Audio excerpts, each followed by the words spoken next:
در اقلیم‌های گرم معمولاً در بدو ورود جوجه شما میتونید دما رو کنترل کنید. اقلیم برامون اهمیت بسیار زیادی داره. سلام. امروز میخوام در رابطه با گرم کردن سالن بلدرچین در حین ورود جوجه مطالبی رو خدمت شما دوستان عزیز ارائه کنم. همونطور که میدونید وزن بلدرچین در حین حدس شدن و در حین تولد چیزی حدود 7-8 گرم هست و اگر شما توی دستتون این رو بگیرید و فوت کنید به راحتی از دستتون میفته زمین. وزن بسیار پایین تری دارن و همین خاطر بسیار هم به دما و رطوبت و سردی و گرمی حساسن.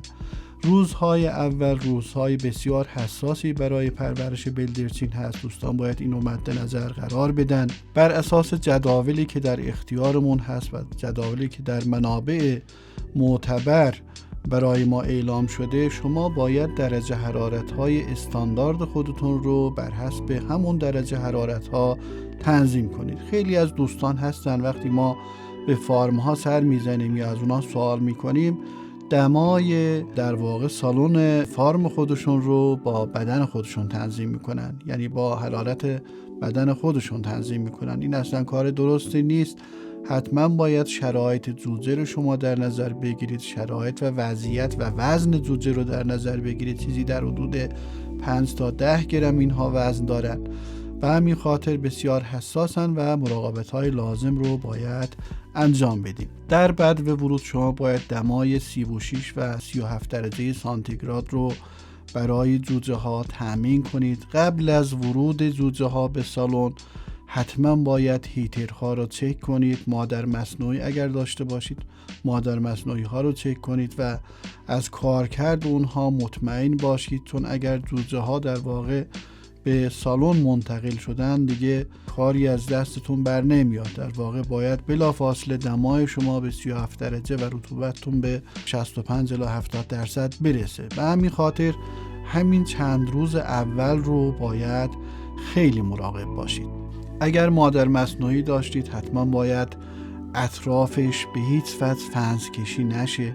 دوستان دور مادر مصنوعی های خودتون رو به هیچ وجه محصور نکنید. اگر گرمای بیشتری در واقع شما از طریق مادر مصنوعی بدید و اشتباهاً این گرما بیشتر بشه، اینها دهیدراته میشن. استرس گرمایی اینها رو از بین میبره. به همین خاطر سعی کنید که دمای مطلوبی رو بر اساس جدول‌های استاندارد برای اینها تعبیه کنید. دمای مطلوب در همون چند روز اول 36 تا 37 درجه و به ترتیب در هفته‌های بعدی هر هفته 2 درجه میتونید دمای سالن خودتون رو پایین بیارید.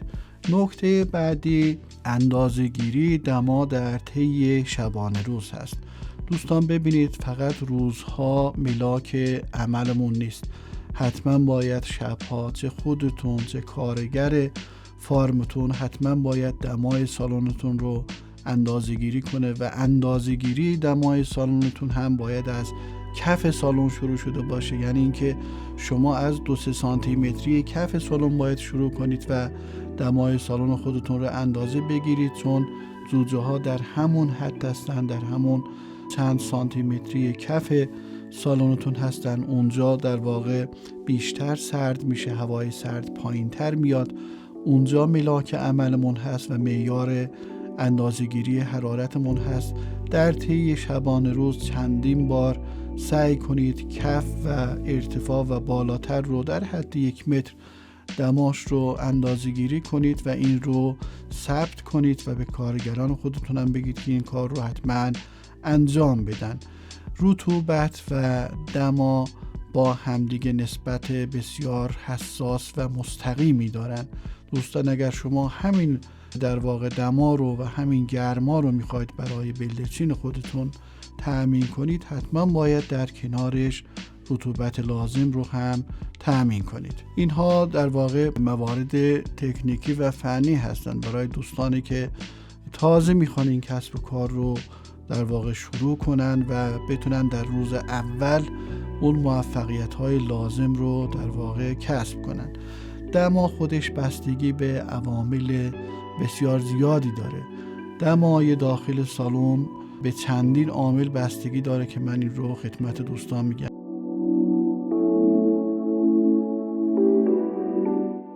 یک عامل عایق بندی سالن هست. اگر سالنتون عایق بندی مناسبی داشته باشه، شما میتونید دما رو بسیار خوب کنترل کنید. مسئله بعدی یا نکته بعدی بحث اقلیم هست. در اقلیم های گرم معمولا در بدو ورود جوجه شما میتونید دما رو کنترل کنید. اقلیم برامون اهمیت بسیار زیادی داره.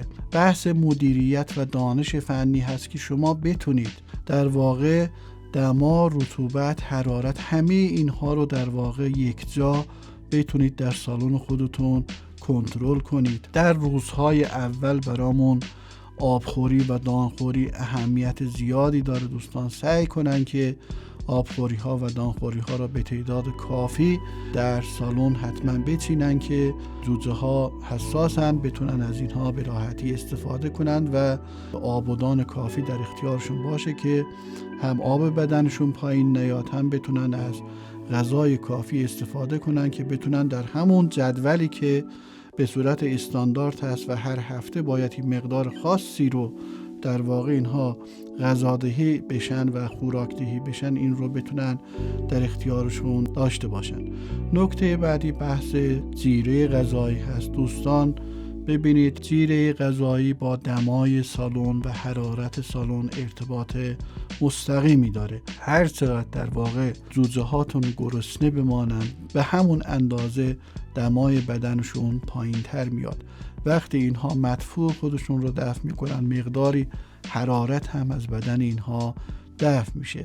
سعی کنید که در همون روزهای اول جیره های مطلوب رو، جیره های استاندارد رو در اختیار جوجه های خودتون قرار بدید تا هم حرارت بدن جوجه هاتون تأمین بشه، همین که بتونن در واقع با اخذ همون جیره مطلوب و مناسب و جیره بالانس شده بتونن در واقع رشد مناسب تری داشته باشند و جوجه های بهتری رو و محصول بهتری رو بتونید به بازار ارائه بدید و در واقع با این کار و با مدیریت، با تنظیم درجه حرارت و رطوبت میتونید در واقع هزینه های خودتون رو پایین بیارید، هزینه های دارویی خودتون رو پایین بیارید و محصول خودتون رو و بازدهی خودتون رو و ضریب تبدیل خودتون رو بهتر کنید و سود بیشتری رو بتونید بگیرید. خیلی ممنون که تا آخر ویدیو با ما همراه بودید.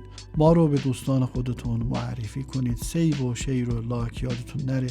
دوستان اگر در رابطه با پرورش بلدرچین در روزهای اول، خصوصا درجه حرارت و رطوبت و نحوه ورود جوجه و بعض ضدعفونی ها، همه این موارد اگر سوالاتی داشتید حتما برامون کامنت کنید تا در اسرع وقت به سوالات شما عزیزان پاسخ داده بشه. خیلی ممنون. خدا نگهدار.